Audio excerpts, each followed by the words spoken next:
Oh non, que s'est-il passé? Il n'y a plus qu'un vélo dans mon salon! Bonjour et bienvenue sur VTT à la découverte. Aujourd'hui dans cette vidéo je dois vous parler de plusieurs trucs. J'ai vendu un de mes vélos, je vous parle de ce qui s'est passé avec le Santa et je vais vous remercier pour la semaine dernière, pour tout. Et je vais vous expliquer quel est le tout nouveau projet VTT à la découverte. Ah, ça annonce du très lourd, vous m'avez trop chauffé à le faire. Maintenant j'ai plus le choix. Alors je ne sais pas vous dire pourquoi, mais moi quand j'ai un petit coup de blues, de temps en temps, un petit cadeau, ça me permet de me mettre bien. Bon, commençons par le commencement. Déjà, vous êtes tous des tueurs et je ne sais pas comment vous remercier. Merci, un grand merci pour tout. Pour les 10 000 abonnés, parce que voilà, ça fait plaisir. Il n'y aura pas de vidéo spéciale 10 000 abonnés, je ne suis pas un grand fan de ça. Merci pour le coup de boost de la semaine dernière, franchement. En fait, je vais répondre tout de suite à la question. Non, je ne vais pas arrêter. Honnêtement, qui pourrait arrêter après l'immense soutien que vous m'avez apporté la semaine dernière? Franchement, je ne m'y attendais pas. Je m'attendais à des petits messages gentils et tout le bazar, à quelques petits haters. J'ai eu 1 milliard de super messages gentils et j'ai quand même eu 2-3 petits haters qui m'ont bien fait rigoler, honnêtement. Sans rancune les gars, mais vous m'avez fait rire. Donc, par où commencer? Déjà de 1, donc, le speed bike, il est vendu. Alors, je l'ai vendu parce que, honnêtement, c'était très bien d'aller au boulot en speed bike, ça coûte rien du tout, mais le soir, 1 heure pour rentrer à la maison quand on a déjà taffé toute la journée. J'avais envie de pouvoir rentrer plus vite, donc je l'ai vendu. À la place, je vais me prendre un scooter. Alors peut-être que vous avez aussi envie d'avoir des nouvelles du Santa. Eh bien le Santa, il va bientôt aller mieux. Je reprenne ma respiration, j'ai dû monter jusque là-bas, à pied évidemment. En courant contre la montre parce que j'ai pas des masses de batterie. Le Santa, vous l'avez vu sur la vidéo de la semaine dernière, il a un souci moteur. Ce souci moteur, c'est en fait pas un souci réellement sur le moteur, c'est le capteur de vitesse. Ça va être pris en garantie par Shimano et faudrait que je vous parle du shop où j'ai été le déposer parce que en gros, le shop Santa le plus proche de chez moi, il est à 90 km, donc aller plus retour, attendre 1 semaine ou 2 pour retourner chercher le vélo. On est à 360 bornes, tout ça juste pour réparer un câble qui vaut 25 €. Ça saoule, donc j'ai trouvé un bike shop à Perpignan qui fait réparation sur les moteurs Shimano. Et comment vous dire que j'ai peut-être trouvé le meilleur vélociste où j'ai été déposer un de mes vélos jusqu'à présent. Franchement, je suis ultra content d'eux pour le moment. Il n'y a rien qui va dans le sens où je ne le serai pas une fois que j'aurai été récupéré le vélo. Mais en tout cas, de ce que j'ai pu en voir, j'avais déjà de très bons a priori sur eux. Ça ne fait que se confirmer. Et je vais tenter de me rapprocher d'eux pour pouvoir faire des vidéos. S'ils sont chauds, hein, évidemment, de travailler avec moi, mais pour des tests sur leur vélo, parce qu'ils ont déjà un stock immense, ils ont plein de marques, ils ont plein de vélos hyper intéressants. J'aimerais pouvoir vous en présenter certains, pourquoi pas en tester, et pourquoi pas faire avec eux quelques petites vidéos en mode tuto mécanique, etc. Et en plus, le gérant du shop est un monstre en VTT qui connaît extrêmement bien les lieux, donc ça peut être quelque chose de très bon. Bon, alors c'est quoi ce projet que je vous tease? J'y pense depuis un bon moment. En fait, depuis que je suis en train de me dire qu'il faut que je mette un porte-vélo sur la C3, je me dis que il y a mieux. Parce que, bon, faire poser un attelage, ça coûte très cher. Un porte-vélo pour VTTAE, ça coûte cher, si on veut un qui est spécifié e-bike. Et bon, si je le fais moi-même, en soi, oui, ça coûte beaucoup moins cher. Un attelage pas cher, je suis à 150 €, plus le prix du porte-vélo, voilà. On se trouve sur des prix déjà plus contenus. Sinon, certaines concessions, elles peuvent vous demander pour la pose de l'attelage, et ensuite, il faut compter le prix du porte-vélo, on peut vous demander de 1 200 à 1 800 €. C'est là qu'est venue l'idée que je nourris ça depuis quelques semaines et je ne l'ai pas encore lancé parce que je ne sais pas du tout comment faire pour trouver les partenaires qu'il me faut pour ça. Parce que clairement, je veux créer, évidemment, tourner ça et vous le partager sur la chaîne pour vous donner des idées, le véhicule ultime du VTTiste. Qu'est-ce que j'entends par là? Actuellement, j'ai 2 possibilités. Soit je peux aller sur un spot VTT avec mon van.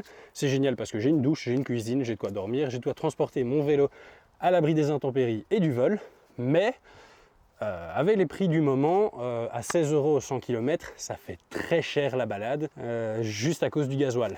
Ou alors, j'ai mon petit porte-vélo qui m'a coûté 45 € chez Carter Cash sur la C3. C'est génial parce que là, ça me coûte beaucoup moins cher, mais j'ai pas confiance en ce porte-vélo. Le vélo n'est pas à l'abri du vol et des intempéries si jamais il y en a. Et puis on va pas se mentir, monter un porte-vélo, c'est chiant. L'idée que j'ai depuis un petit moment, ce serait de mixer en fait le faible coût à l'usage d'une voiture par rapport à un fourgon, et à l'achat évidemment, à la praticité du fourgon. Et en fait, j'ai dans l'idée d'acheter une fourgonnette. Alors j'ai plusieurs idées en tête. Ça va de la C15 du Seigneur à, je sais pas, un truc style un Renault Express, un truc un peu plus grand style les Fiat Scudo, ou je crois que c'est les Peugeot Partner, ou j'ai plus trop le nom, assez âgé pour avoir un prix très contenu, et dans l'idéal, qui fonctionne avec un moteur à injection essence, pour pouvoir le passer à l'éthanol, et donc baisser encore un petit peu plus les coûts à l'usage.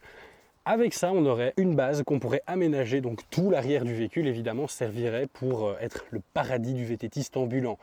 On aurait de quoi poser notre vélo sans enlever les roues, sans rien du tout, c'est-à-dire vous arrivez, vous jetez votre vélo dans le fourgon, enfin dans la fourgonnette, et vous n'avez pas de roues à enlever, vous n'avez pas de choses à poser ou quoi que ce soit, mais je veux aller plus loin.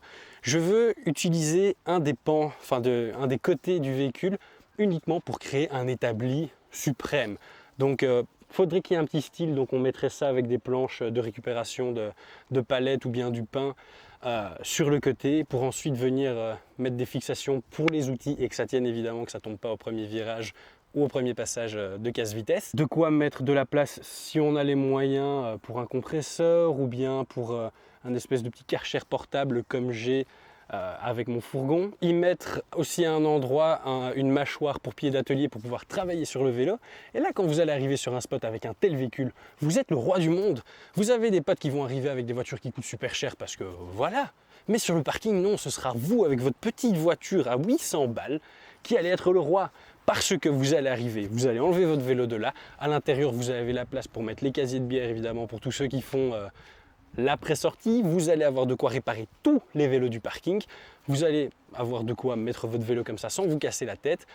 Si on arrive à rester dans un prix contenu pour l'achat du véhicule et l'aménagement, on sera moins cher que si vous faites poser vous-même un attelage plus l'achat du porte-vélo. Sauf qu'on aura tellement d'aspects pratiques. De ce que je me suis déjà un petit peu renseigné, ces petites fourgonnettes-là, on pourrait les taper, évidemment pas dans des états cliniques, mais entre 800 et 1200, voire 1500 euros. Si on reste dans un prix contenu de 500 euros pour l'aménagement, on est sur un truc parfait. Admettons qu'on va consommer entre 7 et 10 litres au 100 de E85, donc de bioéthanol. On va se trouver avec un véhicule qui va nous coûter entre 3,50 € et 5 € au 100 km. Vous partez le dimanche, vous allez rider, allez, admettons à 50 bornes de chez vous. Vous revenez, ça vous a coûté entre 3,50 € et 5 €, ce qui est quand même vachement sympa, sachant qu'une fois que vous arrivez sur place, vous avez vraiment le véhicule parfait. Et en fait, là où j'ai besoin de votre aide, c'est que je n'ai aucune idée de comment trouver des partenaires pour m'aider à financer ce projet. Il y a deux possibilités. Enfin, en vrai, il y en a trois. Il y a la première où je finance tout seul et honnêtement, pour le moment, c'est pas vraiment envisageable. Il y a la deuxième où en fait j'arrive à démarcher, je sais pas moi, des boîtes ou autre chose qui voudraient travailler avec moi sur ce projet. Donc que ce soit pour la fourniture du bois dont on va avoir besoin, pour la reprog à l'éthanol du véhicule. Si on le fait à l'éthanol évidemment, trouvez le véhicule. Hein. Si quelqu'un a la fourgonnette de son oncle dont il veut se débarrasser à pas cher, on est là. Il y a plein de manières d'être utile, je pense, dans ce projet. Bon, très rapidement, ma batterie m'a lâché, donc je termine ici. J'espère que le projet vous plaît. J'espère que vous êtes content que je continue, mais ça, j'ai l'impression que oui quand même. On se retrouve très vite pour de nouvelles vidéos. J'espère très vite récupérer mon Santa parce que je vous avouerai que là, j'ai beau être en congé.